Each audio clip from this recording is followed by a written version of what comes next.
જય કિસાન મિત્રો, આજે 15મી ઓક્ટોબર 2025 નો દિવસ. હું ગોપાલ ઇટાલિયા બોટાદના માર્કેટિંગ યાર્ડની અંદર કડદો કરી અને ખેડૂતોને લૂંટવામાં આવતું જે કારસ્તાન હતું એની સામે આમ આદમી પાર્ટીએ એક આંદોલન કર્યું અને આ આંદોલનની અંદર કડદાબાજોએ સરકારનો સપોર્ટ લઈ અને પોલીસના માધ્યમથી ખેડૂતો ઉપર દમન ગુજારવાનું કામ કર્યું. ગઈકાલે આખો દિવસ ભાજપી કડદા પાર્ટીના બધા જ નેતાઓ એવું રટણ રટતા હતા કે એ જે કાર્યક્રમ હતો હળદળમાં, ત્યાં સ્થાનિક કોઈ ન હતું, બધા જ બહારથી આવેલા હતા. આવું ભાજપી કડદા પાર્ટીના જે પ્રદેશ લેવલના કડદા નેતાઓ છે એ આવું નિવેદન આપી રહ્યા છે. જો કોઈ સ્થાનિક હતું જ નહીં એ આંદોલનની અંદર, તો પછી બોટાદની પોલીસે ગામની અંદર, ઘરની અંદર જઈને લોકોને માર માર્યો, દંડા માર્યા, તોડફોડ કેમ કરી? મંત્રી ગાંધીનગરમાં બેઠેલા મંત્રીને ખબર છે કે સ્થાનિક નથી અહીંયા કોઈ, તો સ્થાનિક પોલીસને નહોતી ખબર કે અહીંયા કોઈ સ્થાનિક નથી? એનો અર્થ એમ કે ખુલ્લેઆમ આ ષડયંત્ર કાવતરું ભાજપી કડદા પાર્ટી અને પોલીસનું આ કાવતરું ખુલ્લું પડી ચૂક્યું છે એમના જ નિવેદનથી. હળદળ ગામની અંદર ખેડૂતો ઉપર પોલીસે જે અત્યાચાર કર્યો છે એની સામે આમ આદમી પાર્ટીએ ગઈકાલે કોર્ટની અંદર પણ ખૂબ મજબૂત ફાઇટ આપી છે. અમદાવાદથી અને સ્થાનિક ત્યાં અમારી બોટાદની લીગલ ટીમે મજબૂત રીતે દલીલ કરી અને જે કાંઈ કાયદાની ભાષામાં કરવું પડે એ કામ કર્યું છે. પરંતુ એક ખેડૂતના દીકરા તરીકે અને ખેડૂતના મતથી જીતેલા ધારાસભ્ય તરીકે ખેડૂતો પ્રત્યે અમારી ફરજ છે, જવાબદારી છે, સંવેદનાઓ છે.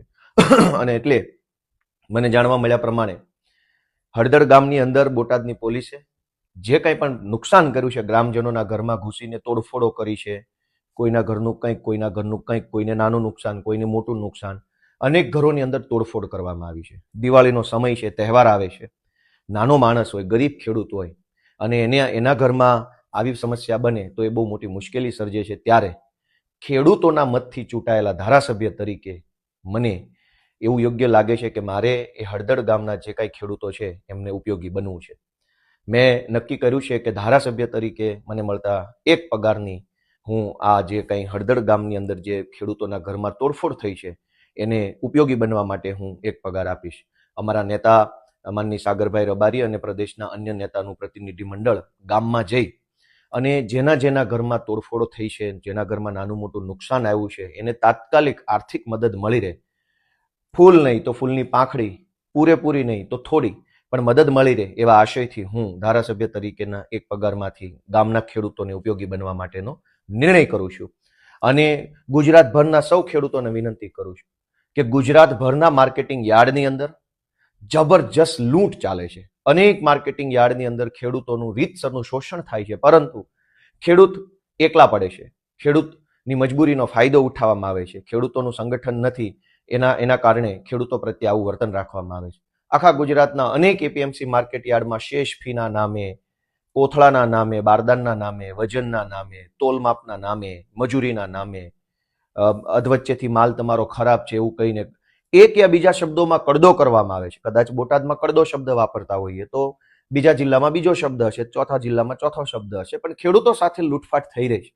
ગઈકાલે ભાજપી કડદા પાર્ટીના ઘણા બધા પ્રદેશ લેવલના કડદાધિકારીઓએ પોતાના નિવેદનો આપ્યા, કાયદો અને વ્યવસ્થા ઉપર મોટા મોટા જ્ઞાન આપ્યા. કાયદો અને વ્યવસ્થા ત્યારે નથી બગડી જતી જ્યારે ખેડૂતોનો લોહી પરસેવાથી પકવેલો કપાસ છે એ માર્કેટિંગ યાર્ડના કડદાઓ લૂંટી લે છે. ત્યારે લૂંટ થાય છે ત્યારે કાયદો નથી બગડતો. જ્યારે ભાજપી કડદા પાર્ટીના નેતાઓના આદેશથી પોલીસ નિર્દોષ મહિલાઓને ઘરમાં ઘૂસીને માર મારે છે ત્યારે વ્યવસ્થા નથી બગડતી. ખેડૂતનું શોષણ થાય, ખેડૂત આરે અન્યાય થાય તો કાયદો અને વ્યવસ્થામાં વાંધો નથી. ખેડૂત પોતાનો અધિકાર માગે તો કાયદો અને વ્યવસ્થા બગડી જાય છે. એનો અર્થ એ થયો કે કાયદો ચોર લૂંટારા માટે છે, વ્યવસ્થાઓ કડદો કરનારા માટે છે. જો કડદો કરનારા અને ખેડૂતોને લૂંટનારાને તમે કંઈક કહેશો, ખેડૂતોની સાથે અન્યાય કરનારા લોકો સામે પડશો તો કાયદો અને વ્યવસ્થા બગડશે. જો કાયદો ખેડૂત માટે હોત, વ્યવસ્થા ખેડૂત માટે હોત, તો ખેડૂતો અધિકાર માગવા માટે આંદોલન કરે ત્યારે કાયદો વ્યવસ્થા ન બગડવી જોઈએ. પણ હવે અમને સમજાય છે કે આ ભાજપી કડદા પાર્ટીની સરકાર છે એ કડદાબાજોના સમર્થનમાં છે, માફિયાઓના સમર્થનમાં છે. માફિયાઓને પ્રોટેક્શન આપવા માટે કાયદો છે, માફિયાઓના જીવનને સરળતા કરી આપવા માટે વ્યવસ્થા બનેલી છે. અને કાયદો અને વ્યવસ્થાનું જ્ઞાન દેનારા બધા જ ભાજપી કડદા પાર્ટીના કડદાધિકારીઓ, પ્રદેશ કક્ષાના જે મોટા મોટા કડદાબાજો છે એમને એક જ નમ્ર વિનંતી છે કે તમારો કાયદો, તમારી વ્યવસ્થા, તમારી પોલીસ, આ બધાનું અસ્તિત્વ અને મહત્વ ત્યાં સુધી જ છે જ્યાં સુધી જનતા તમારાથી ડરે છે. જે દિવસે જનતાનો, ખેડૂતોનો ડર નીકળી ગયો મનમાંથી, પછી તમારામાં એ દમ નથી કે તમે કોઈ જનતાને રોકી શકો. એટલે વધુ ડરાવવાની કોશિશ કરવાના બદલે ન્યાય આપવો જોઈએ, નિર્ણય કરવો જોઈએ.